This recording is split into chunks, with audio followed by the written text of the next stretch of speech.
Hi, I'm 3XY and we're back here with another video today. So today we're going to look at the Gigabyte M28U ARM Edition. This is a 4K 144Hz 28-inch IPS monitor. And so we're going to go over all the specs, how it feels, how the usability, all the kind of stuff. And at the very end, we'll be comparing it to my 25-inch 1080p 60Hz HP25BW monitor that I used to use before this. So if you want those chapters on the bottom of the video, you can go ahead and skip to any parts. Let's get started. Alright, so let's go ahead and talk about the ergonomics of this monitor, right? So this actually is a very ergonomic monitor, alright? You can go ahead up and down that many millimeters, put on the screen right here, right? That's kind of useful, but it doesn't go up and down that much, which I would have liked, but whatever. It's not as, it's okay, right? And then you also go forward really close up, alright? Like really close up and that low, alright? And that is so useful because if you're someone like me, right?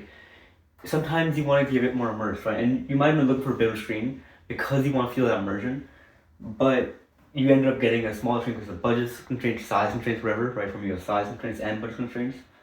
But getting a mid-range size monitor like this with but also that's something that can get really close to your face, can make it seem like a bigger monitor when you're actually in that game. All right, you can also raise it up, back a little bit, and then now you have a really nice gaming stance, right? You're really immersed, and because it's 4K, right, you can't really see the pixels even here, so it's still pretty high res looking, even at this distance. Now you can also go all the way back, right? If I lower my desk just a bit, that will give a bit more slack to the wires. Then I can also rotate this thing a full 90 degrees, alright? Now there's no automatic sensor to detect if it's rotated, so it stays like this. But this is legitimately useful for some people. For me, it's a little bit useful. Sometimes when I'm reading a lot, doing some research, or even watching YouTube shorts on my computer, this is kind of useful. And yeah, but it's only 90 degrees and it doesn't go both ways, just this way. So you gotta think about that. And also can get it close to the desk when it's doing that. Alright, and then you also have, again, your swivel like this way, like your height adjust, like your tilt, not this much. And you also have your swivel, which goes really far to the point where it'll hit my wall if I'll try to do it all the way. Right? So yeah, those are the ergonomics. Now let's go ahead and check out the I/O on this monitor.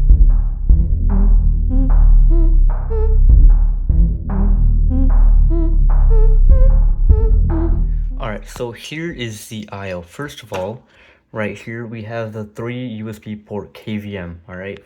I have my wireless mouse dongle plugged in here, my keyboard, and normally my headphones go in here, but I'm plugged them right now temporarily. And then you have the USB Type-B upstream cable that goes into my computer. Alright, now over here you have a DisplayPort cable, and then HDMI and HDMI, alright? Plus a microphone jack. But if you look really closely, right, between those two cables, there is a USB-C cable. Now this can supply 15 watts of power. It also has DisplayPort and also has the USB ports, right? So what you can do is you can basically go ahead and load this up all over the desktop and then use a USB-C port to connect a laptop for a little bit of charging, not really much, you can't really charge anything with that. And you can also go ahead and load up all the keyboard, mouse, headphones, and display all in one go, which is very, very convenient. Now, this also seems like it's better for a phone, if you use your phone or a tablet through thing, so that's also something nice right there. And then you have your power cable right here, and your Kensington lock right here. If you look around on the bottom, all of these, there's only 2 speakers in here, but they are speakers. Originally, my live stream, I said it sounded really good. That was because they were facing directly at me. Now that you actually put it on a desk, it does not sound that great. And for context, this is how the arm looks like, by the way, if you want to see that. And the unboxing, by the way, if you want to see that, is on the live stream, which will be linked in the description below. It was kind of a messy unboxing, but yeah, it's the unboxing nonetheless. And yeah, there's a fairly minimal design. There's no fancy branding or anything on the back, right? Just nice and black and simple. And right over here, you have your KVM switch, right? And your OSD navigation nipple, or joystick, whatever you want to call that. But yeah, right now it's in portrait mode, but if you put it vertically, I mean horizontally, it'll be, right here. So very easy to access. All right, so now let's go ahead and test out the OST. So first, to turn it on, you just press the button in, and then you have these 4 options. So you can go ahead and do left to the KVM, and this brings up to the KVM settings. So you have KVM switch, which just switches it right away. I don't have anything plugged in, but it could switch right away. You have the wizard, which kind of sets it up, right? Where the USB goes and all that kind of stuff. KVM, if you turn it on or off, you can just keep it off and not have it work at all. And then you can reset the save settings right here. And you can go ahead left to exit, and there you go. Now press the button again or back in here. You can go right for game assist, and these are all the gaming settings, right? So you have game info, which there's a little timer, counter, refresh rate, and info location, right? So you can go ahead, keep it anywhere like here, anywhere here, anywhere there, anywhere here. All right. I'll keep it here. And you can basically make it show refresh rate or not, which will look like that. You can make it show your counter, your gaming counter. I don't know how to make that go up or down, but turn that on. Yeah. And then your timer, you can go turn off, up or down. Count up, it just slowly counts up. Count down, you can set exactly how much time you want. Right, this is, yeah. Okay, I'm gonna turn that off. Then you also have a cross here. I know a lot of people don't like this, but it exists. All right, you can turn it off. You can have style 1, and then you can have custom crosshairs, which you set in the software. The software is not that great, but we'll get to that in a bit. Then you have the dashboard, which shows you a bunch of information. Again, you need the software for this. So you can have it off, or you can same locations as the game dashboard. I keep that off, and then my bad. Then you also have display alignment. If you turn that on, it just shows you these little markers all across the entire display. So I guess if you have multiple displays, you can properly align it this way if you want. All right, and then now if you go up in the settings, you get the actual settings, right? So first you have the gaming section, all right? So you have aim, stabilizer, sync, which I think is the backlight strobing. And then you have black equalizer, it's just the black levels. Super resolution is basically basically sharpness, IQ at 0. Then you have display modes, which for this thing is turned off right now. Then you have overdrive, right? So what kind of motion override, what kind of pixel override do you want on your monitor? And for me, I have it set to picture quality, right? I noticed this is actually pretty good. And then you can have Freethink Premium Pro on or off, all right? Let's go to picture. Let me actually go ahead and I have 2 profiles. Let me load up settings 3. This is the default profile. It'll be a bit better for you guys.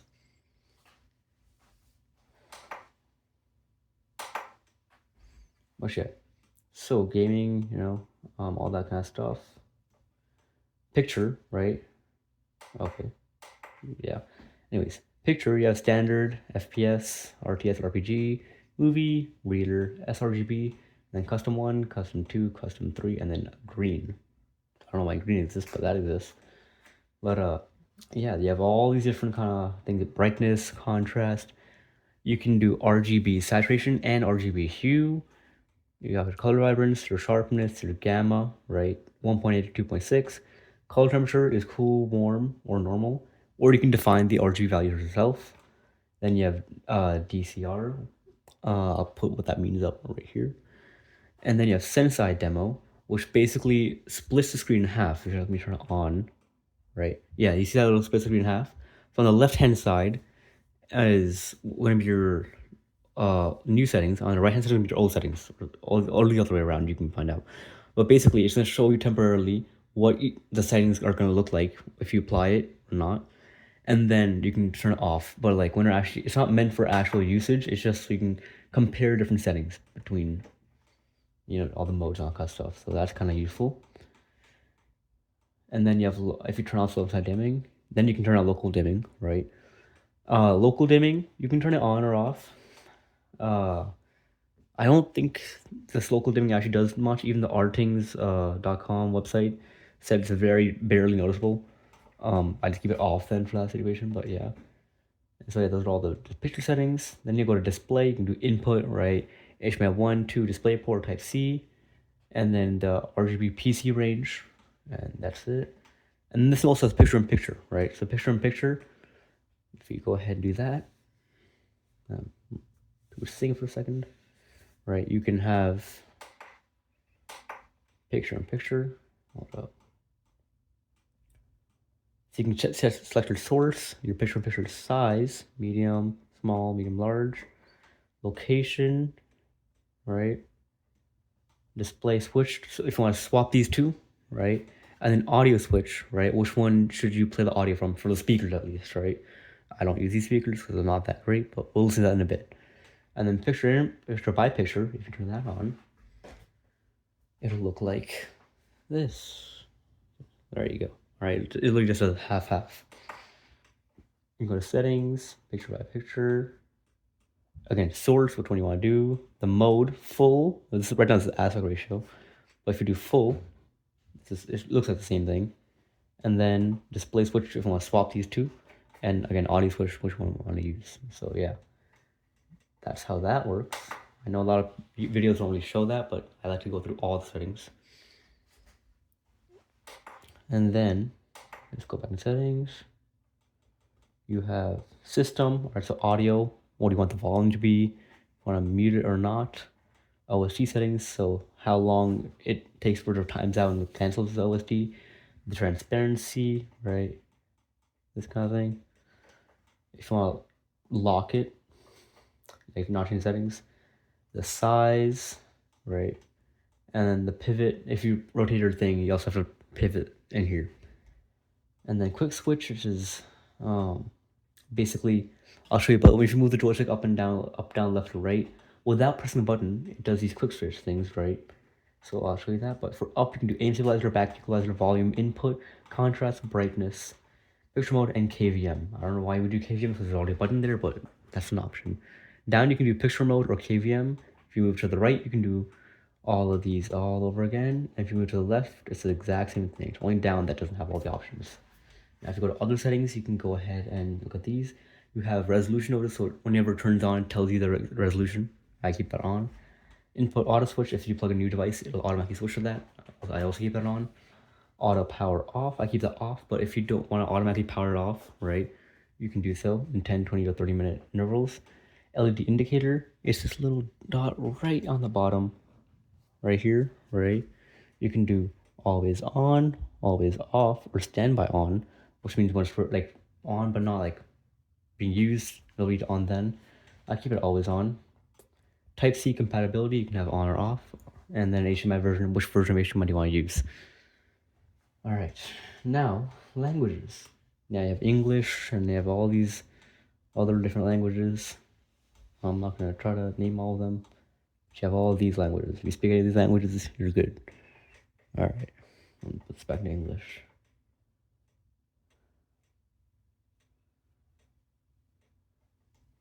And then you can save your settings, right? You can go ahead here. Now, one thing I want to tell you, I want to warn you right away. If you save these settings, there's no warning screen, there's nothing. It just saves it automatically, right? And if you load the settings, same thing. There's no warning screen, nothing. It just does it, all right? And on the bottom, there's a reset thing. This thing I think has a warning. But settings, yeah. For me, I have my two settings. I have one that looks nice and one that's a bit more color accurate. So I tend to just use the one that looks nice, at least for now. And then when I'm actually doing any video editing or Blender, then I can go into a bit more color accurate display mode. Oh wait, this one actually might be the color accurate one. Yeah, this one's looking kind of not as nice. This is definitely the color accurate one. Settings 2 is the one with the actual nice looking visuals. There you go. But yeah, so that's the OSD, and then the KVM switch, you press it and it works. I used it once with my phone. I don't have any other devices to use it with right now because none of my other devices support display port with USB. Other than my phone, and I'm using that to record this video right now, but it does work. It works pretty seamless. Everything will go black for a few seconds. It takes a little while to transfer thing, and then it transfers into X. All right, so it's not like horrendous. It works. It's just a little slow. Same with OSD. It's also just a little slow. Now we're gonna go ahead and do a motion. I'll go ahead and show you some clips of the motion blur.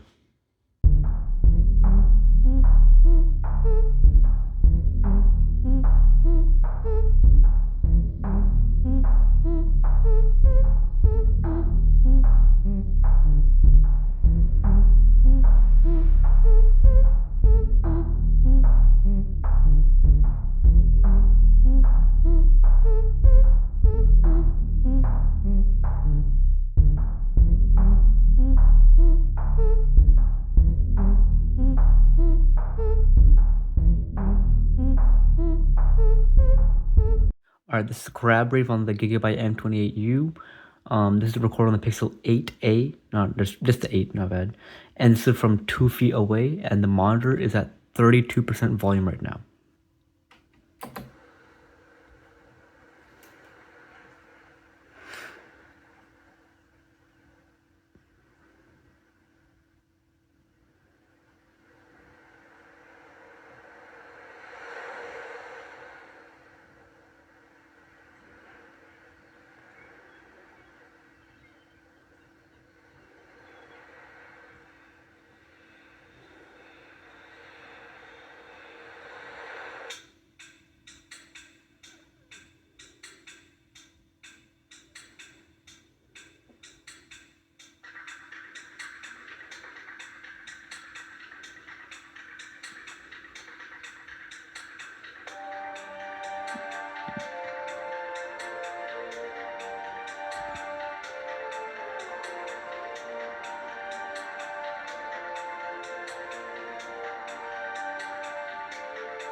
Alright, now the comparison, I'm using these two speakers instead at 8% volume instead of 32.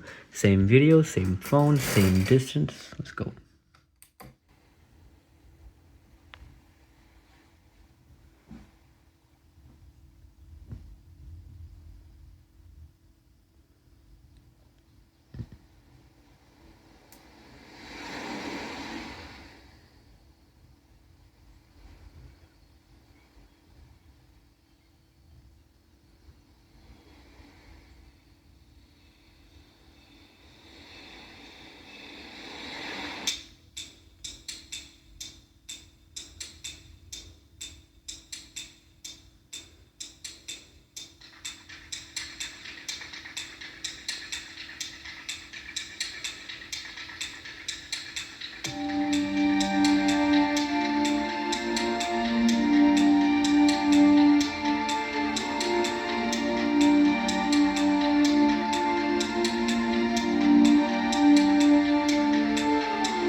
Alright, so I'm gonna be honest with you, the Gigabyte speakers are really bad. The sound stage is really narrow, alright?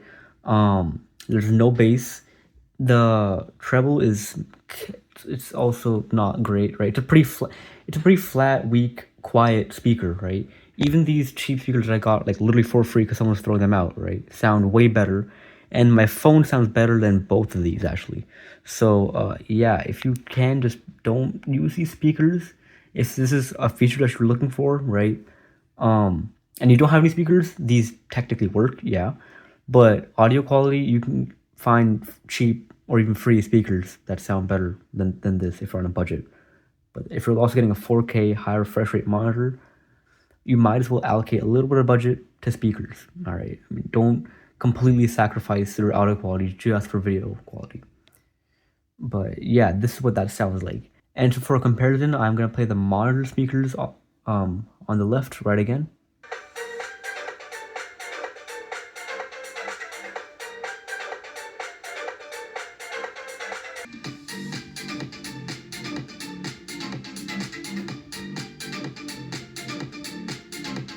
As you can tell, there's a pretty big difference, right? So just saying you might want to reconsider if speakers are a major selling point for you. So in Warframe right here, you can see, I can move pretty quickly, easily, right? And the colors are really, really bright and vibrant, and I can still also shoot accurately. So the monitor isn't holding me back at all in that way. If you look here, I am playing American Truck Simulator, all right? I can just casually play the game, nothing too intense, right? The main thing is that the contrast is good enough where you can see the blacks. Because IPS, it's okay, right? It's not amazing, but it's okay. But yeah, the quality is really good. I can see it in full resolution, and that's really important for the mirrors, right? Because that way you can actually see all the details from the mirrors. And as you can see right now, I'm just trying to show how the game looks in a couple more different ways. And yeah, it looks really nice even in these low light environments. So yeah, and then right here in Deep Rock Galactic, you can see obviously I'm not good at shooting, so I'm playing as engineer with the gun that automatically aims for you. But yeah, the colors aren't accurate right now, by the way. My camera just did that for some reason. But yeah, it's also pretty fun to play in this, right? The colors really pop out of the screen, which is really, really nice in a game like this, right? It's very vibrant. And then right here in Assetto Corsa, you can go ahead and see that I forgot the controls of this game, as you can see by me just forgetting to shift gears. But yeah, even here, again, mirrors, really, really important, right? A bit more in this game, because you actually need to look behind you and see if there's a car behind you until you can properly defend. So mirrors are really useful. And yeah, by the way, the little flickering you're seeing is not actually available in real life. It's just the aim stabilizer mode, or black flame insertion is what's actually called generally. That's just what you see right here. But yeah, the quality of the game looks amazing. You can see all the little details, right, and a little dust. So it makes you feel a lot more immersed. As you can see, I even have the monitor a bit closer to me, and I'm a bit more leaned back for a better view. And now in Apex Legends Battle Royale, right, same thing. The monitor's even closer now, a lot more focused, and I can precisely aim. I can precisely look for enemies and call them out, right? And this is really useful because enemies can be far away sometimes, and this higher resolution lets me see them a bit more clearly instead of a single weird speck on a 1080p monitor, right? And the higher refresh rate is also really, really nice, as we'll see in a bit, right? I'm tracking pretty easily, and me not being good at the game is a separate thing, but I'm tracking pretty easily. And right here you can see in the slow motion section that I'm able to keep my gun aimed at the enemy at all times. And even right here I can see them and I can respond pretty quickly, and I have a pretty slow response time, but that's pretty nice and fast. And you can see I can keep track on them at all times really easily right here as well.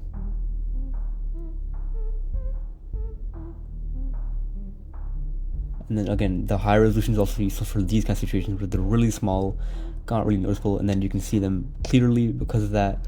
And the colors are also really vibrant. At least that's what I set it for my situation right now. I like more vibrant colors, so in this mode I set it to be more vibrant.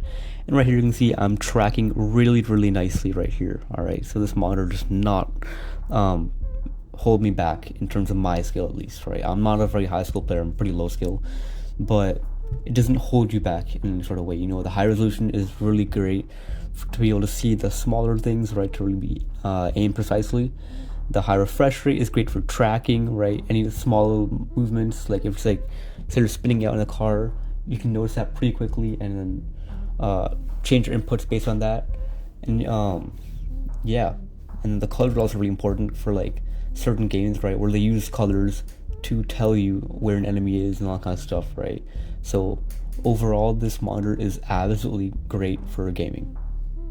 Alright, so the very next thing I want to talk about is the build quality of the monitor itself, right? Now, it's okay. First of all, these it's all plastic, by the way, right?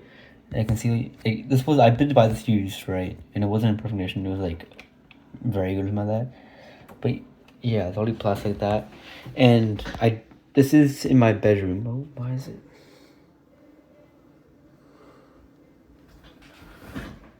This is always in my bedroom, by the way, right? And I noticed that if I use this thing for a long time and it heats up like all monitors do, right?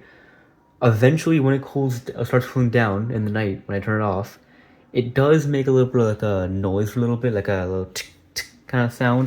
Yeah, it's a little weird that way, right? And even this, the arm, oh boy, okay, even the arm is like very metal. All right, it's not. Yeah, it's not a great quality arm. It's even held, and the clamp isn't clamped on with screws. You quite literally just friction fit it in, which is weird. Like there's nothing holding this clamp and this little actual arm together other than the pressure of the clamp, which is weird. But yeah. Oh, I forgot to also mention, by the way, when you go like this, you can also like if it's not enough, you can it does turn a little bit. I can't just remember right now, but once you go all the way, you can get turn even more. But yeah. One good thing about the stand is though is that it does have a cable management thing or a headphone stand. I can't tell what it is, but it's one of the two. I'm using the cable management thing because my headphones don't fit here because they're big. But yeah, build quality is okay. Alright, so now we're gonna go ahead and do the comparison between this monitor and my old monitor, right? And this idea was by the user Tukatu or Tukato. I don't know, I'm probably saying that wrong. From Reddit on the post that I made about which monitor I should get, right? So yeah, now I'm gonna go ahead and compare the two and tell you what I feel about them. The most notable thing at all is the size difference, right? This is 25 inches. This is 28 inches. 28 inches looks so much bigger, right? It's not it's not taking that much space. It's a lot closer, by the way. This is pretty far away. It's not that much of a difference, right? I did the dimension and everything. It's like maybe an inch more that way. And it's a very small difference, right? But it looks so much bigger. 28 inches legitimately is such a game changer, especially since the bezels on these older monitors were a lot thicker, right? Now these are a lot thinner, all right? And second of all, the bezel on the bottom and bottom a lot thinner. That's one thing I like about a modern monitor. The OSD on this thing sucks. You can't really change any settings. It's just that. It's got these weird like capacitive buttons, alright, that light up instead of an actual like usable OSD. Again, this thing has very old inputs, has like VGA and DVI, and HDMI. It only has one HDMI port, but yeah. And another thing about these older monitors, this is like these older office monitors, that these don't have any. At least this one doesn't have any sort of functionality, like moving functionality, no tilt, no swivel, nothing. I think you can tilt maybe like a 2 degrees or something like that, but not really. Yeah. So, other than those physical aspects, right? Oh, and also one other thing is this one's glossy. This one is matte. I like matte a lot more. It's not hurting the color or anything. It's just yeah. Okay, now speaking of colors, the colors on this one, even though they're both IPS, on this one are so much better because it gets so bright, so vibrant, and it's a much more modern IPS panel, right? It's a much higher quality IPS panel, which is why the colors are so much better on this. It's a lot more accurate, right? It's a more premium panel compared to this. This is like a budget office panel from a long time ago. This is a mid-range IPS panel from like now, right? So it's a modern panel. Okay, now refresh rate. I know some of you guys are gonna like hate me on this, but the refresh rate is noticeable, yes, but it's not the biggest thing in the world. All right, now hear me out. So yes, I do move around it. I do like the smoothness of it right now, right? I do genuinely appreciate it. And when I go back to this, then I do see the lack of high refresh rate, but it's not that noticeable, right? Even like before I got this, I got the Corsair Xenon 32 QHD 240, right? That's a 4040p 32-inch 240 hertz monitor. QD IPS actually, thought colors were even better on that one. The only reason I returned it because I bought it used and it had like a bit of damage on the screen. I had to settle for this. That thing was so much better. But yeah, even 240 hertz, very smooth, but it's not the end of the world for me. At least personally, because I've been living with 60 hertz my whole life. Sure, my phone's 120, my tablet's 120, right? But 60 hertz isn't that bad. It's not the horrible. It's not the worst thing ever. The games I play aren't that fast paced. It's fine. But 144 hertz, definitely appreciate over the 60 hertz. Now, 1080p over 4K. Legitimately, this is a huge game changer. Because first of all, with 1080p, I don't know if you can see this, but like I personally can see the pixels very easily, even from a distance. Right, my phone camera might not be capturing properly, but even from here, I can kind of see the pixels a bit. All right, this thing I can get like super close to it. All right, and then maybe I'll see the pixels. The phone is picking up a lot better, but like then maybe I'll see the pixels. So the fact that you can't really see the individual pixels is a lot nicer on a 4K display, obviously, right? The pixels per inch is like I think 2 or 3 times higher on this thing. It's amazing. All right. Now, one thing people are kind of saying like, oh, you shouldn't really get 4K at this size, at this like small monitor size, if you're not gonna use the scaling advantage. And I'm like, I don't want the scaling. I just want the resolution. It just looks really sharp, right? And it does look really sharp. But I did end up actually using the advantage of the more pixels, right? And like my scaling is a lot smaller, right? This one's at 100 scaling. This is at 125. But to match these, it would be 150, right? So this is like the scaling's smaller on this one, all right? And I legitimately am using that, and I do appreciate that change.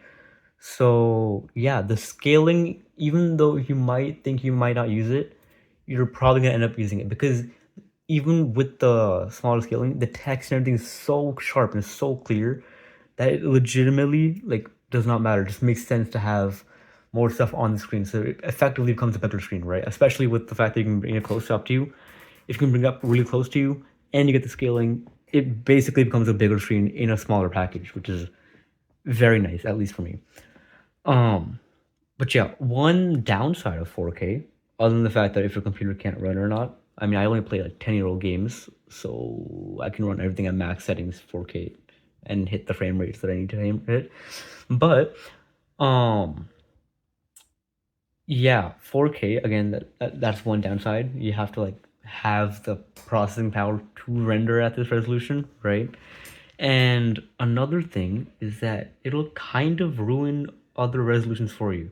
Like legitimately, if I watch 1080p content on this display, it's not horrible, but then it kind of looks a little smeary, it looks a little blurry. And then when you switch up to 4K content, the exact same video but in 4K, and you see those tag sharp lines and everything, you're just gonna get really used to 4K. So that's also another thing you might want to watch out. If you get 4K, you're probably gonna end up sticking with 4K. You might not want to downgrade. Again, this whole section is just personal opinion, but yeah. Um, yeah. So let's go ahead and get to the conclusion. All right. So in conclusion, I think this is a very good monitor. Now, one thing you might want to keep in mind is pricing. I'm going Amazon pricing right now in the US, and the normal price is $600, right? And for the ARM edition, it's also $600. I don't know why they're the same, but get the ARM edition, the normal one. The standard normal one sucks. Or just get the ARM edition if you wanna. Right now they have 25% off as like right today. To bring it down to $449, so $450. I mean, yeah. I got it for I think $350, $360, right? For used, very good. And yeah, I'm seeing a lot of options for acceptable 313. By the way, do not get an acceptable level monitor on Amazon. I tried that. It came out with a small like screen defect.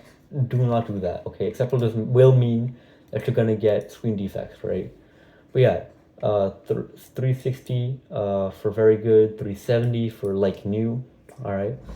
So yeah, I mean, for the used price, I think this is pretty good for that kind of thing, right?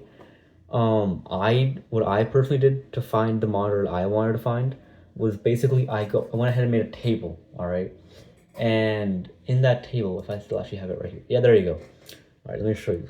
So basically, I made a little table, and then I had like all these different monitors. So I did like resolution, refresh rate, PPI, USB size, height, all this little information, right? And also the pricing. And I basically assigned point values to each thing depending on how much I value those things, right? And then basically I put in the stats for all that, right? And then went ahead and got the points for all that. And then you got a total at the end, all right? Now for this one, there's one other Acer monitor. That one Gigabyte was actually not on this list, by the way. This is a different. This is before I found the Gigabyte thing, right? And so then I took the price, all right, and subtracted that much and did the whole like points per price ratio thing, blah blah blah, and then you get like a final number that spits out, balanced to your preferences and the budget. I would, if you want, you can go ahead and pause the video and copy this kind of format, right? Uh, yeah, this is kind of useful for me at least, right? And then you can again obviously add your own points, and if you can add other things as well. You can weight it your own way, and then you should be able to find the monitor that is right for you. And yeah, I think I did this one on paper, something like that, for the points thing. And for the price, for all the features I was getting, this thing just beat it. Because I really, really, really wanted 4K, right? It was kind of hard to get 4K at this price range. I really wanted 4K. And I also didn't want to sacrifice that refresh rate. I didn't want to go back down to 60 with this kind of machine.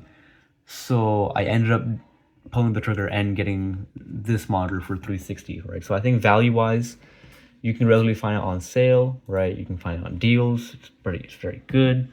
The ARM is great. A lot of reviewers only reviewed the normal version, not the ARM version. So this is, I guess, not as common for me. I don't know why, but the ARM versions are so much better. They're the exact same monitors, just different stands. I mean, it's completely up to you. But yeah, I personally really like the monitor. I feel like the color is very vibrant. I love the size. It doesn't get too hot. All right, like I'm feeling it. It's not that hot. If you can get used for like this kind of price, amazing deal. If you buy it brand new, then you also might want to shop around for other options, maybe, right? I mean, for me, the Cavian was a great feature because I wanted the Chromebook for school. This is very useful for that kind of thing, right? If I ever get another device, because my laptop actually has USB-C, but it doesn't support DisplayPort, I don't think. So, yeah, but overall, I would recommend this monitor if you want either high resolution gaming or you're someone who actually works with like high resolution images, right? Because I also had to think about the fact that I'm going to be editing videos, I'm going to be recording videos, I'm going to be doing Blender and all that kind of stuff, right? And so for that kind of stuff, having a bit of extra screen real estate with that extra resolution is incredibly useful. And I also thought it'd be kind of nice because sometimes on most of my videos I actually record like the screen capture right in OES, and because of 1080p, it would come on 1080p. So a lot of people 4040p or 4K displays wouldn't get the best experience. And now having a 4K display, I understand how annoying 1080p can be for some people. So recording in 4K is what we're doing going forward, which is why I also got a lot of storage. Yeah, but yeah, I would recommend that if you want some high resolution stuff. Now, what I would do to test out if your computer can run this resolution at this refresh rate is I would go into games, right? First of all, make like a virtual thing where like virtually sets the resolution to 4K. That's what I did for my 1080p screen. And then just uncap the FPS limit and then look at the settings and all kind of stuff. And then just play and see if it's actually running at that speed, right? For me, almost all of my games at max settings 4K were running at with DLSS obviously, we're running at 144 even more, right? Except for Fallout, it's capped at 60, but yeah, and Deep Rock Galactic I think only got to 80, but eventually I got up to 140 after taking down a setting or two. But yeah, you can go ahead and do that first, right? I mean, I know it's gonna be a little bit annoying if you have a whole new computer or a really fast computer and you're having to deal with like a really old annoying monitor, but like it's really useful to get that, right? Then you can see, oh, at this resolution and at these settings, what can I get, right? So then I saw 4040p, I could do 240 hertz easily, or 4K 144 hertz. And then based on what I prefer resolution over refresh rate a bit more. I went over for 4K, right? And by the way, my computer's fast, but it's not like so fast I can run modern games at speed. It's like they're 10, 15-year-old games. I don't play modern games mostly. So yeah, that is my probably really long review. I don't know how long this is, but it took me basically all day to record this. So probably a really long review of the Gigabyte M28U ARM Edition monitor. And yeah, I hope you liked it. And if you want me to review anything else, I will review my entire computer and the parts. By the way, that's coming out soon. But if you want me to review anything else, like my headphones, which are the Corsair HS80s, my controller, the 8BitDo Ultimate, without the Bluetooth, um, I can go ahead and review those things for you, or even my phone. I don't know. But yeah, and I'll see you in the next one. Bye.